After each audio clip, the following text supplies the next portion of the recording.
آپ سب کو معلوم ہے کہ اس وقت ملک میں جو سب سے سلگتا ایشو ہے وہ یہ ہے کہ مسلم پرسنل بورڈ حکومت یہ کوشش کر رہی ہے کہ یکساں سول کوڈ کا نفاذ ہو اور مسلمانوں کے قانون میں دخل اندازی کی کوشش کی جا رہی ہے۔ اس سلسلے میں ہر طرف سے مختلف رائے آ رہی ہے، جیسا کہ آپ کو معلوم ہے کہ تقریباً مسلمانوں کا 80% جو مسلمانوں کی تعداد ہے وہ اس بات کی طرف ہے کہ یکساں سول کوڈ کا نفاذ نہ ہو اور مسلمانوں کے مسائل میں حکومت دخل اندازی کی کوشش نہ کرے،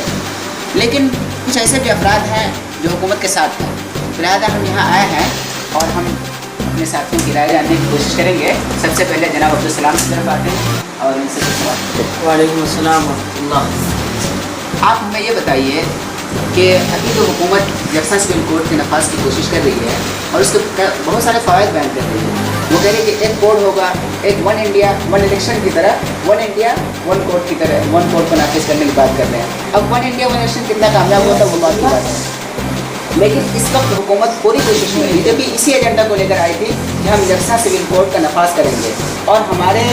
جو دینی اہم امور ہے اس میں حکومت مداخلت کی کوشش کر رہی ہے، خاص طور سے 3 طلاق ہے اور بھی بہت سارے امور ہیں۔ اس میں آپ کی کیا رائے ہے؟ دیکھیے، حکومت جو اس وقت کوششیں کر رہی ہے وہ